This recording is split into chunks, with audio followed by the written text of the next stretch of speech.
Night bulletin.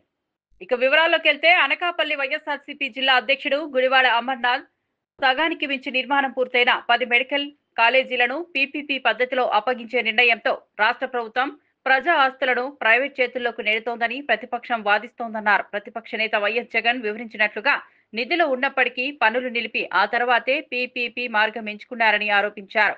ఆరోగ్య విద్యలో సామర్థ్య విస్తరణ అవసరమే అయినా ఫీజు రీయింబర్స్మెంట్, ఫీజు నిర్మాణం, సీట్లపై ప్రభుత్వ నియంత్రణ, పారదర్శకత ఎంపిక, కాంట్రాక్ట్ షరతులు లేకుంటే భవిష్యత్తులో సామాజిక న్యాయం దెబ్బతినే అవకాశం ఉందని హెచ్చరిస్తున్నారు.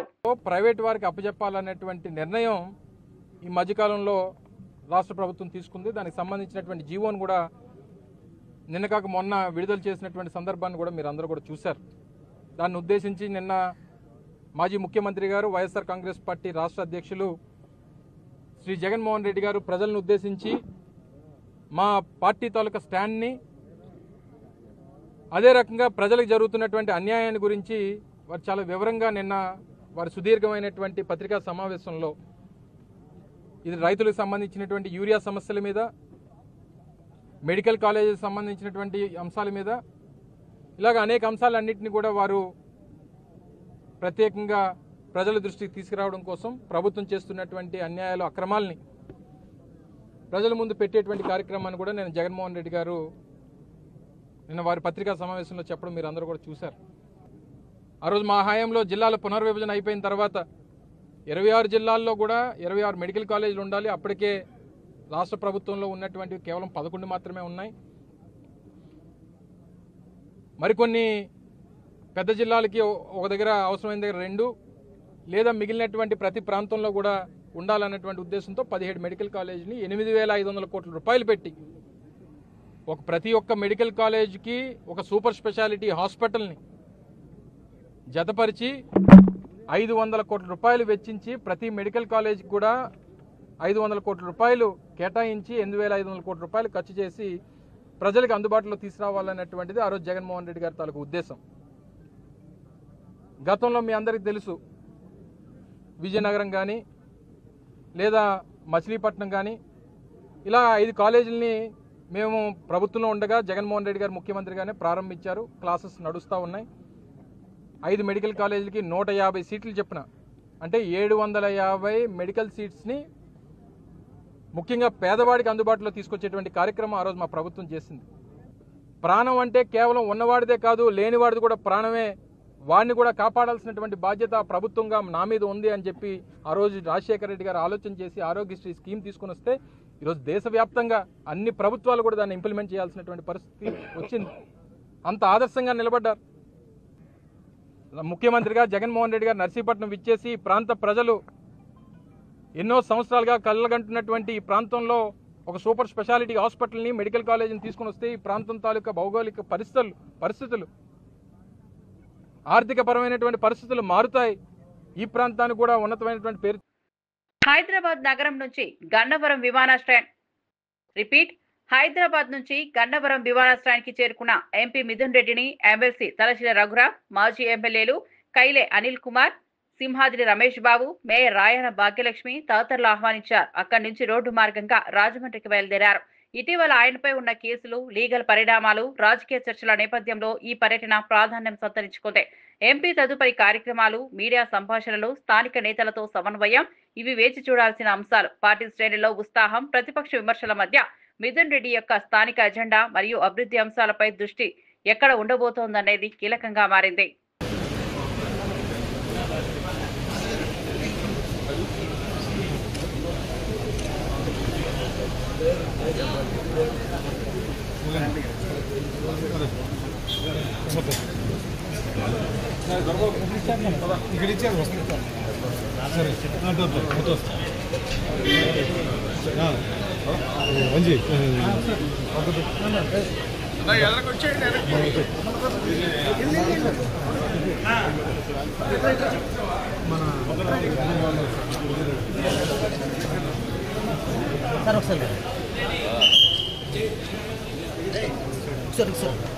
సార్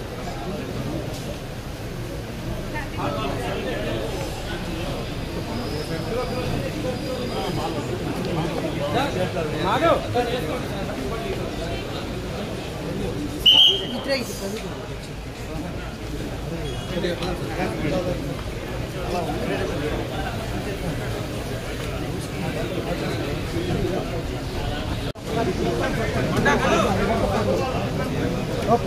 అలా నువ్వు వెళ్ళానే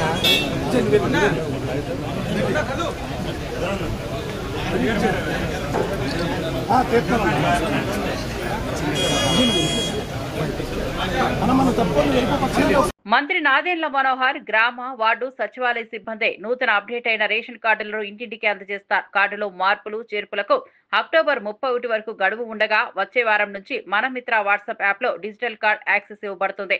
అలాగే ఆన్లైన్ లో కూడా కరెక్షన్లు చేసుకునే వీలుంటుందని తెలిపారు. నకిలీ మధ్యవర్తులు ఫీజు డిమాండ్లపై ప్రజలు అప్రమత్తంగా ఉండాలని, ఏ అనుమానం వచ్చినా హెల్ప్ లైన్లను సంప్రదించాలన్నారు. ఈ చర్యలతో లబ్ధిదారుల చేరువ ఇంకా సులభం కాకపోవడమే కాక పారదర్శకత, ట్రాకింగ్ మెరుగుపడుతుందని ప్రభుత్వం చెప్పింది. పట్టణ, గ్రామీణ ప్రాంతాల మధ్య డిజిటల్ గ్యాప్ తగ్గించడమే లక్ష్యంగా ఉంది. జిల్లాలో ఆల్రెడీ 90% వరకు చేరగలిగాం. ఈ గ్రామ సచివాలయం, వార్డు సచివాలయంలో ఉన్న అవకాశాన్ని, అక్కడున్న డేటాబేస్ని దయచేసి పౌరులు ఎవరైనా ఉపయోగించుకుని అక్కడ వాళ్ళకున్న డాష్ బోర్డ్లో కరెక్షన్ ఆఫ్ డీటెయిల్స్ అని ఉంటుంది. ఆ కరెక్షన్ ఆఫ్ డీటెయిల్స్ వాళ్ళు తీసుకుంటే అందులో వాళ్ళు చేయాల్సిన మార్పులు చేర్పులు పొందుపరచచ్చు. 15వ సెప్టెంబర్ కల్లా, అంటే ఈ నెల 15 నుంచి మేము చివరి విడత ఈ 9 జిల్లాలు కూడా మేము కార్డుల పంపిణీ చేయబోతున్నాం. కాబట్టి 31 అక్టోబర్ వరకు మీకు ఎటువంటి మార్పులు చేర్పులు ఉన్నా దయచేసి మీరు చేయించుకోండి. 31 అక్టోబర్ వరకు రాష్ట్ర వ్యాప్తంగా మీకు అందిన కార్డులో ఎక్కడైనా పొరపాట్లు ఉంటే దాన్ని మీరు చేయించుకుంటే ఆ కార్డులు మేము మీకు ఉచితంగా మార్చి ఇస్తాం. మీకు మా సివిల్ సప్లైస్ డిపార్ట్మెంట్ నుంచి ఈ కార్డులు మీకు ఉచితంగా మీకు సరఫరా చేసేటట్టు మేము ఏర్పాటు చేస్తున్నాం.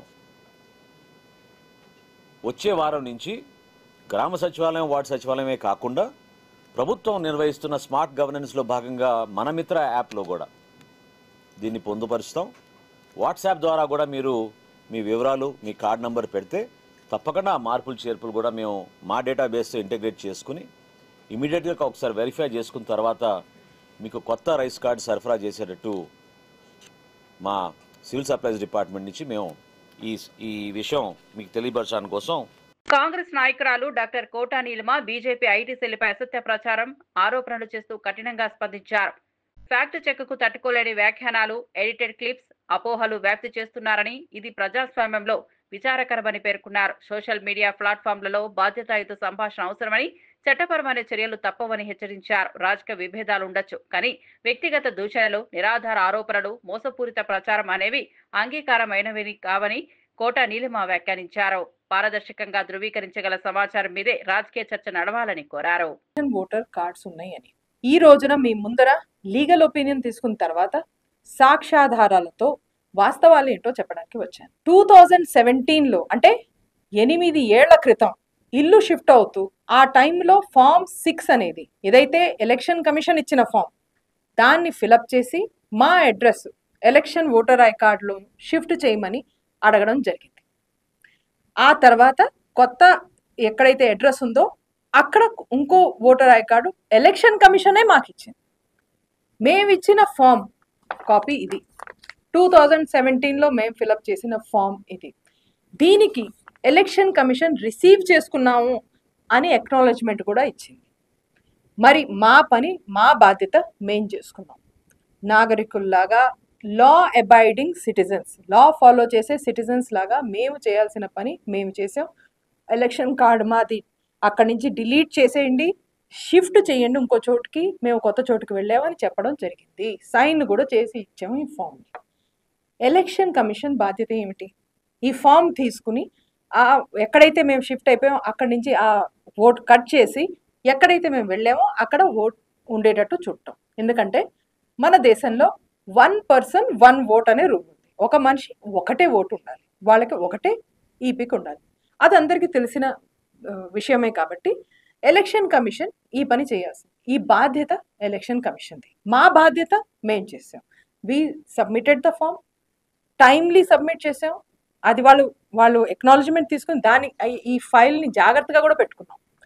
కాబట్టి ఈ రోజున 8 ఏళ్ల తర్వాత సడన్గా మేలుకొని ఈసీఐ మాకు నోటీసులు ఇచ్చి మీ దగ్గర 2 కార్డులు ఎలా ఉన్నాయని అడగటం చాలా హాస్యాస్పదం. చేయాల్సినది ఈ బాధ్యత వాళ్ళది, వాళ్ళు చూడాలి. మేము సబ్మిట్ చేసిన ఫామ్ని ప్రాసెస్ చేయడం, దానికి ఆ తర్వాత కేటీఆర్ అవినీతి ఆరోపణలు ఖండిస్తున్న సందర్భంలో అవినీతి జరగలేదని నమ్మకం ఉంటే విచారణ సంస్థల గురించి భయం ఎందుకు అని ఎఫ్సీఐ చైర్మన్ ఫహీం ప్రశ్నించారు. వ్యవస్థలపై నమ్మకం ఉంటే ఏ స్వతంత్ర విచారణకైనా ఎదుర్కొనే ధైర్యం చూపాలని సూచించారు. ప్రజాధన వినియోగంపై ప్రశ్నలు రావడం సహజమని, పారదర్శకంగా డేటా, ఒప్పందాలు, నిర్ణయాల కారణాలను వివరించడం ద్వారా సందేహాలకు తెరపడుతుందని అభిప్రాయపడ్డారు. రాజకీయంగా మాటల యుద్ధం కంటే చట్టబద్ధ ప్రక్రియలో సహకరించడం ప్రజలకు నమ్మకం కలిగిస్తుందని ఫహీం వ్యాఖ్యానించారు.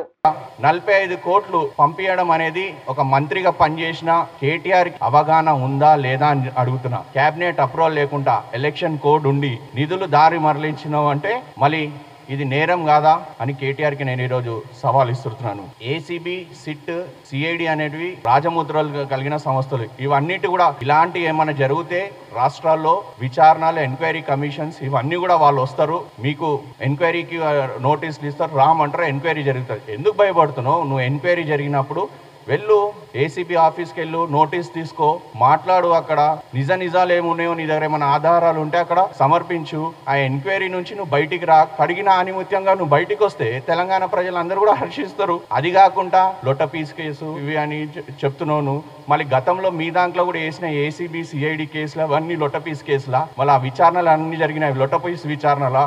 అవన్నీ మర్చిపోయి నేను రాను, నువ్వు రాకుంటే, ఎంక్వైరీకి రాకుంటే, నోటీసులు తీసుకుంటే ఎవరు రావాలో నీ దగ్గరకు వస్తాడు. ఆ మోడు కూడా అక్కడ చూస్తుండు కూర్చొని. ఆయన ఎవరో మేము సమయం వచ్చినప్పుడు చెప్తాము, నువ్వు ఎంక్వైరీకి రా, నువ్వు చేయనన్నప్పుడు వాళ్ళే ఎవరు రావాలో నీ దగ్గరికి వస్తారు, తీసుకుపోతారు, నీకు ఎంక్వైరీ చేస్తారు. నువ్వు నిజంగా అవినీతి చేయలేదంటే నీకు, నీ కుటుంబానికి అందరికి నార్కో అనాలిసిస్ టెస్ట్ చేద్దాం. గతంలో అమరవీరుల స్తూపం దగ్గర white challenge narco analysis test చేద్దాం అంటే మీ చెల్లికి, బావకి, సంతోష్ రావుకి చేసిన తర్వాత, నీకు బ్లడ్ టెస్ట్ చేసిన తర్వాత అప్పుడు నార్కో అనాలిసిస్ టెస్ట్ నీకు, మీ అయ్యకు చేస్తే నిజాలు బయటపడతాయి. ఆయన సవాల్ ఇస్తుతాడు, పారిపోతాడండి. సవాల్ ఇస్తుతాడు, మేము రామంటే రాడు. మా యూత్ కాంగ్రెస్ వాళ్ళు కూడా, మా ఎంపీ అనిల్ కుమార్ యాదవ్, బల్మూర్ వెంకట్ ఎమ్మెల్సీ కూడా ఆ రోజు రా, నీకు టెస్ట్ చేసుకుందాం, బ్లడ్ టెస్ట్ అంటే రాలేదు. అమరవీరుల స్తూపంకి అప్పుడు పీసీసీ ప్రెసిడెంట్ కూడా మా ముఖ్యమంత్రి గారు అప్పుడు రామంటే అప్పుడు కూడా పారిపోయిండు. మళ్ళీ నిజంగా మీకు విచారణకు రావాలంటే, ఇవన్నీ ఎంక్వైరీలు అంటే కాళేశ్వరం కోసం ఎందుకు పోయారు మీరు? హైకోర్టుకి ఎందుకు ఆశ్రయించారు మీరు? సవాల్ ఇస్తుతారు, రామంటే రారు. కామారెడ్డి బీసీ సభకు ముందు మాజీ మంత్రి శ్రీనివాస్ గౌడ్ బీసీ రిజర్వేషన్లపై జీవో వెంటనే ఇవ్వాలని ప్రభుత్వాన్ని డిమాండ్ చేశారు. విద్య, ఉద్యోగాలు, రాజకీయ పదవుల్లో 42% అమలు ప్రభుత్వం చేతిలో ఉన్న అంశాలు కాబట్టి ఆలస్యం అర్థం లేదని అన్నారు. మీరు 42% రిజర్వేషన్ విద్య, ఉద్యోగాలలో లోకల్ బాడీలు అన్నారు కదా, మరి ఈ మూడింటి, కనీసం ఈ మూడింటిపైన అమలు అయింది అని చెప్పి కామారెడ్డి రేపు 15వ తారీఖుగా మీరు ఎందుకు మాట్లాడతలేరు? అంటే కేవలం అమలు అయ్యేటివి, మీ చేతిలో ఉండేటువంటివి అమలు చేయకుండా, దాని గురించి మాట్లాడకుండా మూత పడేసి, అమలు కాని అంశాన్ని మీరు రాంగ్ రూట్లో పోయి ఒక జియో ద్వారా అమలు అవుతుందని చెప్తున్నారు. జియో ద్వారా అమలు కాదన్నా మీరు జియోని ఇష్యూ చేసి దాని పెద్ద భూతద్దంలో పెట్టుకొని మేము విజయం సాధించినామని చెప్పడం అనేది చాలా మోసం. బీసీలను చేస్తున్నటువంటి, ఈ ప్రభుత్వం చేస్తున్నటువంటి పెద్ద దగా, మోసం ఇది. మీకు చిత్తశుద్ధి ఉంటే మిగతా అన్ని కూడా బడ్జెట్తో పాటు మీరు మిగతా ఇచ్చినటువంటివి, ఒక మీ చేతిలో ఉన్నటువంటివి, మీ పరిధిలో ఉన్నటువంటివి, అసెంబ్లీలో పరిధిలోనే ఉన్నటువంటివి, మీరు ఒక జియోతోనే తయారయ్యేటువంటివి, ఆ జియోలు ఇష్యూ చేసి మీరు కామారెడ్డి సభ పెట్టి ఆ సభలో విద్యా ఉద్యోగాలపైన కూడా మీరు చర్చించండి. మాదే బాధ్యత. ఇవి అయిన తర్వాతనే ఎలక్షన్లో పోతాం, 42% రిజర్వేషన్తోనే ఎలక్షన్లో పోతామని చెప్పండి. కానీ ఇన్నేళ్ళు మమ్మల్ని మోసం చేసారు. ఇన్ని సంవత్సరాలు మేము మోసపోయినాం. స్వాతంత్రం వచ్చిన నాటి నుంచి ఇప్పటి వరకు కూడా ఈ దేశంలో ఒక బీసీ మంత్రిత్వ శాఖ లేదు, ఒక బడ్జెట్ లేదు, అడిగే నాథుడు లేడు కేంద్రంలో కానీ రాష్ట్రంలో కానీ. మరి ఈ ఓట్లతో అధికారంలోకి వచ్చినటువంటి మీరు మమ్మల్ని విస్మరిస్తే ఇక ఊర్చుకునే ప్రసక్తి లేదు. ఖచ్చితంగా విద్యా ఉద్యోగాలలో, మంత్రి పదవులలో, కార్పొరేషన్ చైర్మన్లలో, అన్నిట్లలో ఖచ్చితంగా కనీసం మీరన్న 42% అయినా రిజర్వేషన్ను ఖచ్చితంగా అమలు చేయాలి. కామారెడ్డి డిక్లరేషన్ కూడా సిద్ధరామయ్య గారు కూడా పిలిపియాలి. ఒకవైపు మీరు ఆ రోజు ఇచ్చిన హామీలు ఆ వీడియోలో చూపిస్తూ దాని అమలైనటువంటి ఏంటో కూడా మీరు చూపించాలి జనానికి అని చెప్పి మీకు మీ ద్వారా తెలియజేస్తున్నా. లేదనుకుంటే మేమే అది తయారు చేస్తాం. మీరు మాట్లాడేటువంటివి స్క్రీన్ ప్లే పెద్ద తయారు చేసి మేమే జిల్లాల వారీగా ప్రదర్శన చేస్తామని చెప్పి మీకు సమయం 3 రోజులు ఉంది కనుక ఈ 3 రోజులలో 4-5 రోజులలో మొత్తం జీవోలు ఇష్యూ చేయాలని చెప్పని మేము డిమాండ్ చేస్తా ఉన్నాం. టీటీడీ వేద పారాయణదారుల నియామక ప్రక్రియలో 700 పోస్టులు సృష్టించినప్పటికీ సెప్టెంబర్ 11న జరగాల్సిన ఇంటర్వ్యూలు ఉద్దేశపూర్వకంగా నిలిపివేశారనే ఆరోపణలు బయటకు వస్తున్నాయి. డిప్యూటీ ఈవో గోవిందరాజన్ ఆధ్వర్యంలో ఫణేగ్నేశ్వర యాజుల నేతృత్వంలో నిక్షిప్తపాతి ఇంటర్వ్యూలు జరగాల్సిందని నమ్మకం జరుగుతుందని, కానీ చైర్మన్ జోక్యం చేసుకుని అడ్డుకున్నారని అభ్యంతరాలు వ్యక్తమవుతున్నాయి.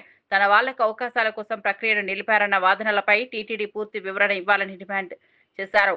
వేదఘోషను ఆలయాల దాకా విస్తరించే సంకల్పం వెనకబడకూడదని, పారదర్శకత నియామకాలే శ్రేయస్సని వర్గాలు అంటున్నాయి. వేదపారాయణ స్కీమును పెద్ద ఎత్తున వ్యాప్తి చేయాలన్నటువంటి ఆలోచనతో రోజున నిర్ణయం తీసుకోవటం జరిగింది. దీనికి సంబంధించి ఈ రోజున అంటే 11వ తారీఖు సెప్టెంబర్న ప్రారంభం కావాల్సినటువంటి ఇంటర్వ్యూలను ఉద్దేశపూర్వకంగా చైర్మన్ గారు ఆపినట్టుగా బయటంతా చర్చ జరుగుతున్నది.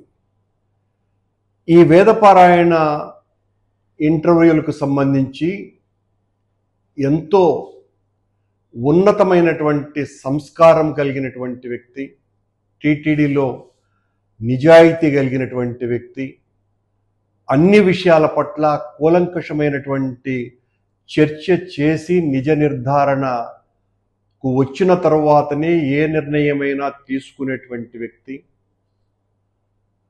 అత్యున్నతమైనటువంటి అధికారిగా పేరుగాంచినటువంటి డిప్యూటీ ఎగ్జిక్యూటివ్ ఆఫీసర్ గోవిందరాజన్ గారి ఆధ్వర్యంలో కృష్ణ యజుర్వేదం విభాగం అధ్యాపకుడైనటువంటి ఫణి యజ్ఞేశ్వర యాజులను నేతృత్వంలో ఈ ఇంటర్వ్యూలు జరుగుతాయని అందరికీ తెలిసినటువంటి విషయమే. ఈ 700 మందిని వేదపారాయణదారులను తీసుకుంటే టీటీడీ ఎంతో మేలు జరిగేది. కానీ చైర్మన్ గారు ఉద్దేశపూర్వకంగా ప్రతిభావంతుడైనటువంటి గోవిందరాజుల గారిని పక్కన పెట్టాలన్నటువంటి ఉద్దేశంతో ఈ ఇంటర్వ్యూలను ఆపివేయటం అభ్యంతరకరమైనటువంటి విషయం. తనకు కావలసినటువంటి వాళ్లను వేదపారాయణదారులుగా తీసుకోవాలన్నటువంటి కుట్ర తప్ప మరొకటి కాదు. ఇది గోవిందరాజు గారిని తప్పించటము అంటే అంతకంటే తప్పిదం మరొకటి లేదు.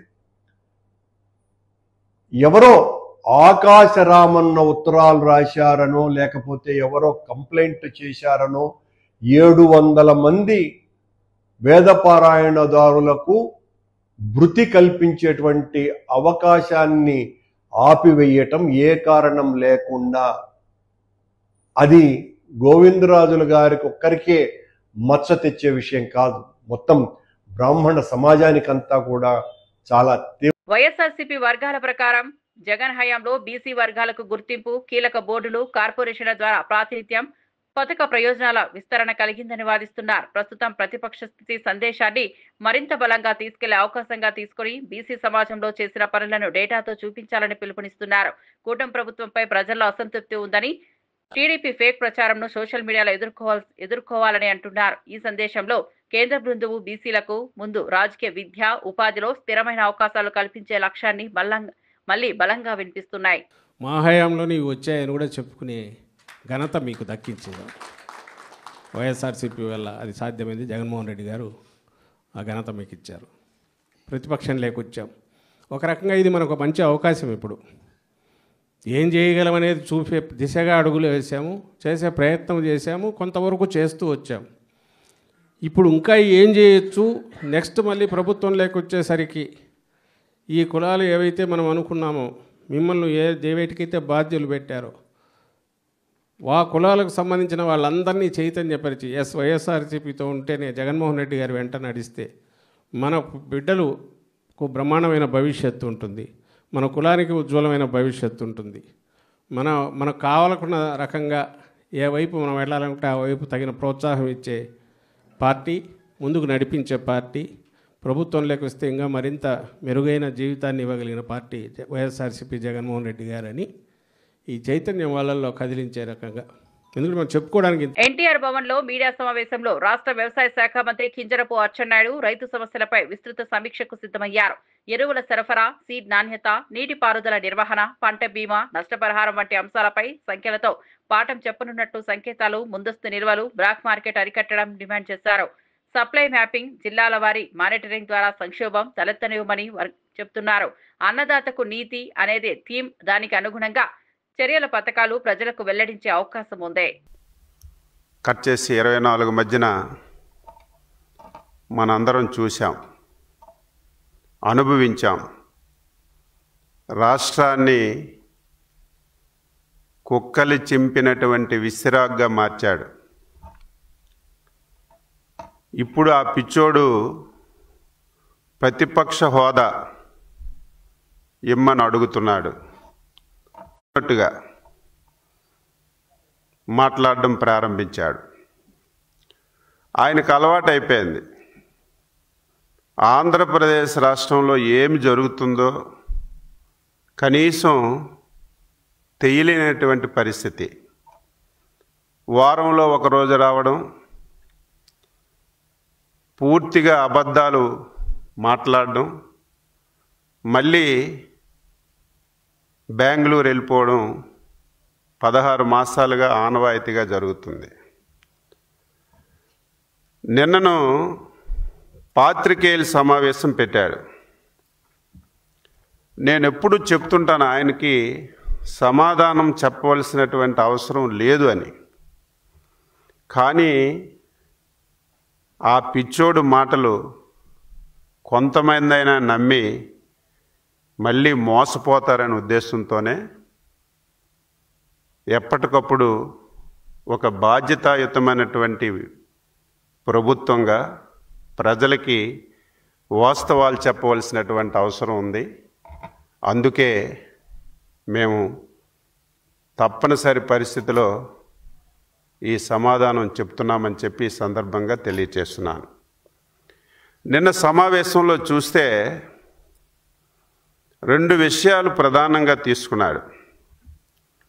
ఒకటి మెడికల్ కాలేజీలు, 2 రైతు సమస్యలు. ఈ రెండింటి మీద పూర్తిగా అవగాహన లేనటువంటి వ్యక్తి 5 సంవత్సరాలు ఒక రాష్ట్రానికి ముఖ్యమంత్రిగా చేసినటువంటి వ్యక్తి ఆ స్థాయిలో మాట్లాడతాడని నేను ఊహించలేదు. ప్రధానంగా రైతుల గురించి మాట్లాడారు. రైతుల గురించి మాట్లాడే నైతిక హక్కు నీకు ఎక్కడుందని చెప్పి ఈ సందర్భంగా తెలియచేస్తున్నాను. 5 సంవత్సరాలు మాట్లాడితే టీడీపీ పొలిట్ బ్యూరో సభ్యుడు వల్లరామయ్య ఆంధ్ర రాజకీయ సంభాషణల స్థాయి దిగజారడానికి జగన్ వాగ్దానం కారణమని ఆరోపించారు. ప్రజాస్వామ్యంలో విభేదాలున్నా పదజాలంలో సంస్కారం ఉండాలని, అభిప్రాయ భేదాలు విధానాలపై ఉండాలని అన్నారు. విమర్శలు సరే, కానీ వ్యక్తిగత విమర్శలు, అసభ్య వ్యాఖ్యలు తగవని హెచ్చరించారు. ఇదే సమయంలో ప్రతిపక్షంగా టీడీపీ పాలనాపరమైన లోపాలపై కఠిన ప్రశ్నలు అడగడంలో వెనకడుగు వేయబోదని చెప్పారు. ప్రజా చర్చను బలి విధానాల వైపు తిప్పడం అవసరమని అభిప్రాయపడ్డారు. అశ్లీల పదజాలాన్ని కూడా ఉపయోగిస్తూ ఉంటారు. నేను మహిళల్ని కించపరచాలని కాదమ్మా. అలా ఉంది నీ మాట తీరు. బాయిలో దూకంటే నీకు ధైర్యం ఉంటే, దమ్ముంటే, నీకేమైనా రికార్డెడ్గా ఏదైనా ఆథెంటిసిటీ ఉంటే ప్రశ్నించు ప్రభుత్వాన్ని. బాయిలో నేను అడుగుతున్నాను, అక్క చెల్లి మీరు చెప్పండి, మీరు మహిళ కూడా ఉన్నారమ్మా చెప్పండి, అనొచ్చా బాయిలో దూకండి వెళ్ళి? ఏమిటి శాపనార్థాలు? ఇలా పిల్లి శాపనార్థాలు పెట్టినట్టుంది, పిల్లి శాపాల్లాగా. ఎన్ని శాపనార్థాలు పెట్టినా నువ్వు ఎన్ని బాయిలో దూకమని చంద్రబాబు నాయుడు గారిని, ఆయనే ముఖ్యమంత్రి, నువ్వు కాలేవు ముఖ్యమంత్రి. ఇక నువ్వు ఈ రకంగా నోటికొచ్చినట్లు మాట్లాడుతుంటే నువ్వు భవిష్యత్తులో ఏ నాటికి ఎన్టీఆర్ భవన్ లో మీడియా సమావేశంలో ఎంపీ కలిశెట్టి అప్పలనాయుడు ఆటో డ్రైవర్ల కోసం తీర్చిదిద్దిన సహాయక చర్యలను వివరించనున్నారు. ఫిట్నెస్, ఇన్సూరెన్స్, ఎమర్జెన్సీ, ఆర్థిక సాయం, వాహన అప్గ్రేడ్, క్రెడిట్ లైన్లు, skill upgrade, driving safety, training వంటి అంశాలపై సమగ్ర ప్యాకేజీ ఆశించబడుతోంది. కమ్యూనిటీ గ్యాప్ లోన్లు, ఇంధన వ్యయ తగ్గింపు స్కీమ్లు, నగర స్థాయిలో స్టాండ్ మేనేజ్మెంట్ కూడా చర్చలో ఉండొచ్చు. అనాధికారిక అడ్డంకులకు తొలగించడం, డిజిటల్ పేమెంట్ సౌలభ్యాలు పెంచడం ఇవి కూడా కీలకమని తెలిపారు. బెదిరింపులు, మేము రేపు అధికారంలోకి వస్తున్నాం మీ అంత చూస్తామని అంటే బెదిరింపించే ధోరణి తప్ప ఇప్పుడు కూడా ప్రభుత్వాన్ని సహకరించే పరిస్థితి లేదు. నీకు అలాంటి పరిస్థితి రావాలనుకున్నప్పుడు అసలు నీకు బెదిరింపే అవకాశం మీకు రాదు, అధికారంలో రాదు. ఈరోజు ప్రత్యేక హోదా కోసం కేంద్రాన్ని మెడలో ఉంచి నేను తెస్తామని 5 సంవత్సరాలు మోసగించావు ప్రజల్ని. అదే ప్రజలు నేను మోసపోయామని తెలుసుకొని ఈరోజు ప్రత్యేక ప్రతిపక్ష హోదా కూడా ఇవ్వకుండా వారు ఈరోజు చేశారంటే కేవలం నీ మోసాలు గమనించారు. ఆ మోసాలు వినే ప్రజలు ఇప్పుడు లేరు. ఖచ్చితంగా వాళ్ళందరూ కూడా చంద్రబాబు నాయుడు గారి నాయకత్వంలో మరొక 25 సంవత్సరాలు ఎన్డీఏ కూటమి రాష్ట్రంలో వస్తుందని పవన్ కళ్యాణ్ గారు కానీ, చంద్రబాబు నాయుడు గారు కానీ, బీజేపీ నాయకత్వం కానీ చెప్తుంటే అది చూసి ఓర్వలేక భయాందోళనకు గురై ఒక సైకోలో తయారయ్యి నువ్వు మాట్లాడుతున్న తీరు చూస్తున్నావు. రాక్షసుడు పరిపాలన చూసాం 5 సంవత్సరాలు. ఇప్పుడు కూడా ఒక మాజీ ముఖ్యమంత్రిగా పనిచేసే ఒక బాధ్యత గల వ్యక్తిగా నువ్వు మాట్లాడే పరిస్థితి కూడా చూడలేదు. అందుకే ఈరోజు నారా లోకేష్ గారిని ఒకసారి చూడు, చంద్రబాబు నాయుడు గారిని చూడు, ఒక పవన్ కళ్యాణ్ చూడు, ఒక బీజేపీ నాయకత్వాన్ని చూడు, ఎంత బాధ్యతతో ఉన్నారు. నేను నేపాల్లో తెలుగు వాళ్ళు ఉండిపోతే మాకు బహిరంగ సభ, ఒక ప్రతిష్టాత్మకమైన బహిరంగ సభ పెట్టుకుంటే ఆ బహిరంగ సభ కూడా లోకేష్ గారిని రాకుండా చంద్రబాబు నాయుడు గారు ఇక్కడే ఉండి నీ బాధ్యత నెరవేర్చి తెలుగు వాళ్ళని తీసుకురమ్మంటే ఈరోజు స్పెషల్ ఫ్లైట్ బుక్ చేసి తెలుగు వాళ్ళు తీసుకొచ్చే పరిస్థితి. అది బాధ్యత గల నాయకత్వం అంటే. కనీసం 5 సంవత్సరాలు ముఖ్యమంత్రి పనిచేస్తావు, కనీసం అవగాహన లేదు, ప్రజలు తప్పుదోవ పట్టిస్తానని బాధ లేదు, కనీసం ప్రజలకి మంచి చేయాలని ఆలోచన లేదు. సరే 5 సంవత్సరాల్లో నువ్వు వెలగా చేయలేదు, దోపిడీ చేసావు, అన్యాయం చేసావు, ప్రజలను మోసగించావు.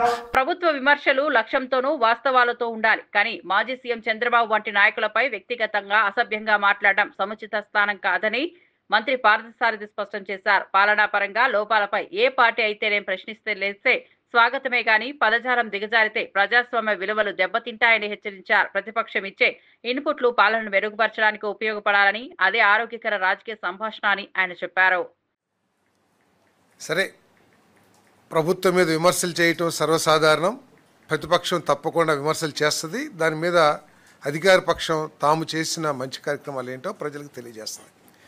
కానీ చంద్రబాబు ఏదైనా బావిలో దూకి చావాలి, ఇదంతా ఏంటంటే ఆయన దిగజారుడు రాజకీయాలు, తన మీద తాను నమ్మకం కోల్పోతున్న పరిస్థితికి అర్థం పడుతుందని చెప్పేసి నేను చాలా స్పష్టంగా చెప్తా ఉన్నాను. నేను చాలామంది ముఖ్యమంత్రులు, చాలామంది ప్రతిపక్ష నాయకులు ఈ రాష్ట్రంలో చూశాం. కానీ ఇంత దిగజారి భాషాజాలం వాడిన వారిని మాత్రం మొట్టమొదటిగా వీరినే చూస్తుందని చెప్పేసి మనం చేస్తానని. ముఖ్యమంత్రి గారి వయసుని గౌరవించాలి ఎవరైనా సరే. వారికి ఉన్న ఎక్స్పీరియన్స్ని, అనుభవాన్ని గౌరవించాలి. సరే, వారు చేస్తున్న తప్పులు కానివ్వండి, వారి విధానాల్లో లోపాలు ఏదైనా ఉంటే ఎత్తి చూపొచ్చు. కానీ హరిరామారే కృష్ణ అంటే ఇంట్లో కూర్చోవాలి, లేకపోతే బావిలో దూకి చావాలి అని చెప్పటం ఇంతకంటే నీచం ఉండదని చెప్పేసి నేను భావిస్తాను. టీవీ బులెటిన్ అప్డేట్స్ మరో బులెటిన్లో మళ్ళీ కలుద్దాం.